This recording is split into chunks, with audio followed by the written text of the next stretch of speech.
Beginning of the budget is the crux of the budget. In the first line, he is saying there is neither hope nor healing in this budget. कि न इसमें दवा है न इसमें उम्मीद है. Jammu and Kashmir is a young state. 65% आबादी नौजवानों की है. सारी बजट एनालिसिस डी कोड आप करें, there is not even one mention of the youth of Jammu and Kashmir. 65% of the population, which is the challenge and also the opportunity of the Jammu and Kashmir state. Irrespective of our ideologies, BJP के, कांग्रेस के, national conference के, we are a divided state. Jammu is predominantly Hindu area, Kashmir is Muslim area. There are very few things that unite us. But इस session में बैठ के इतना लगता है कि कहीं ना कहीं डेवलपमेंट पे और बजट पे इश्यूज पर we are together. There is consensus where we are diverse divided, but कुछ इश्यूज पर हम एक साथ हैं. वो डेवलपमेंट की बात है. कई लोगों ने बजट का क्रेडिट लिया, बीजेपी में कहा ये हमारा नज़रिया है, और कई लोगों ने नेशनल कॉन्फ्रेंस की जब उमर साहब की तारीफें भी की, लेकिन साथ ही साथ जस्टिस मसूदी साहब ने एक लिस्ट गिनाई कि बजट में क्या क्या चीज़ नहीं है. तो सलमान साहब ने भी काफ़ी डिटेल में कहा क्या क्या चीज़ होनी चाहिए.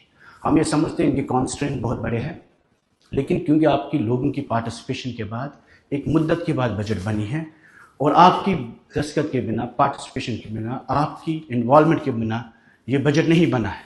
तो इसमें सबसे बड़ा कंसर्न जो नौजवान आप भूल गए हैं, 65% आबादी, 6 लाख लोगों ने एप्लीकेशन फॉर्म 1500 पुलिस पोस्ट के लिए. सर स्कैम्स पे स्कैम्स बार बार हुए. There is not even one mention कि एम्प्लॉयमेंट गारंटीज एक्ट जो आपने बोला 3 महीने में हम देंगे, उसका जिक्र नहीं है. आप राठौर साहब फाइनेंस मिनिस्टर से, उमर साहब चीफ मिनिस्टर से, they made a scheme YSL youth startup, सबसे बड़ा बेहतरीन स्टार्टअप प्रोग्राम था.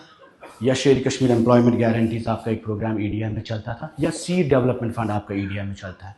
उस स्कीम को आपने अपनी हुकूमत में ही वाइंड अप किया, बिना ये कहे इस एंटायर बजट में दैट अगर आप रोजगार नहीं दे सकते, नौकरी नहीं दे सकते, बट स्टार्टअप का सपोर्ट तो दे सकते हैं, हैंड होल्डिंग जिसे कहते हैं. आपने कहा मिशन यूथ में हम रेवोल्यूशन करेंगे. मिशन यूथ में आप सर्वे कर रहे हैं, रोजगार नहीं दे रहे.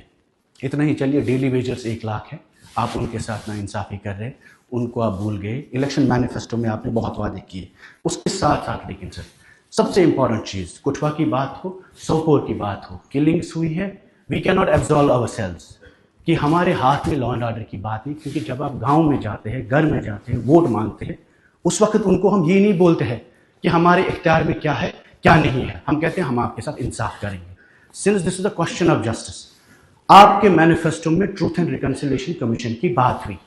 अगर वो नहीं है आपके इख्तियार में, least this house can do is to establish and set up the human rights commission in Jammu and Kashmir once again, so that the law and order अगर आपके कंट्रोल में नहीं है, ह्यूमन राइट्स वायलेशन जहां पे भी हो, वो कुठवा में हो या कश्मीर में हो, आप वहां पर कम से कम एक रिपोर्ट मांग के इस हाउस को ये बता सकते हैं कि गलती हो रही. There is not even one mention of human rights commission की establishment, truth and reconciliation commission की एस्टैब्लिशमेंट. जॉब्स, रोजगार की तो बात ही नहीं है सर. मेन मुद्दा जो इस वक्त भी बेरोजगारी का ही मैं कहूँगा कि जिस पे हम सब लोगों ने घर घर कोशिश की, और जो जम्मू कश्मीर हिंदू मुस्लिम इर्रेस्पेक्टिव पीर पंचाल चिनाब हर जगह मुद्दा है कि नौजवान के लिए इस बजट में है क्या आखिर. Spell one word in the entire budget that you are going to offer to the youth of Kashmir or Jammu. We are a very fragile state. नौजवानों का एक बहुत बड़ा बहरान है. अगर नौजवानों को उम्मीद नहीं मिलेगी सरकार से, बजट से, इस हाउस से, चाहे हम कितने कमज़ोर क्यों ना हो, उसके वॉलेटाइल रिएक्शन है जम्मू कश्मीर में. तो इसलिए मैं आपसे एक बार फिर आपके माध्यम से ये बताना चाहता हूँ कि वादों पर हम इल्ज़ाम तराशी लगा सकते हैं. आप अगर तनवीर साहब ने परसों अपना मैनिफेस्टो दिखाया, हमें आपकी मैनिफेस्टो की बहुत नॉलेज भी है, क्योंकि आपके इलेक्शन में ये जो यहाँ नजराना है उसका नतीजा है. अगर आप ऑटोनॉमी से, स्टेट से, 370 से टाइम मांग सकते हैं, लेकिन बेरोजगारी से नहीं, डेली वेजर से नहीं, कैजुअल लेबर से नहीं. उसके साथ साथ आपने बोला ठीक है हमने इनहेरिटेंस पे स्टैंप ड्यूटी हटाई. उससे पहले महबूबा जी की गवर्नमेंट में वुमेन्स पे स्टैंप ड्यूटी नहीं थी, वो आप वापस कर सकते थे. और इन चीज़ों के लिए तो स्टेटहुड की ज़रूरत नहीं है. आज टूरिज्म की सबसे ज़्यादा बात हुई. Tourism is not the entirely backbone of the economy. Horticulture है, एग्रीकल्चर है. आप चेक करिए इस वक्त भी टूरिज्म, जब आप footfall, we are a fragile ecology sir. जब बहुत टूरिज्म बढ़ेगा उससे जम्मू कश्मीर में तबाही होगी, जो आज गुलमर्ग में हुआ. आपने बोला हमारी नॉलेज नहीं है, ऐसा कैसे हो सकता है? किलिंग होती है, हमारी नॉलेज में नहीं है, हाउस की ताकत में नहीं है, इवेंट होता है आपको पता नहीं होता है, और ये बहरा रवी हम कल्चरल एग्रेशंस की बातें करते हैं। न ये हिंदू संस्कृति में है, न ये मुसलमानों की परंपरा में, न ये इस्लाम की इजाज़त देता है, न ये जब सुषमा स्वराज जी कम्युनिकेशन मिनिस्टर थी, शी बैन फैशन टीवी।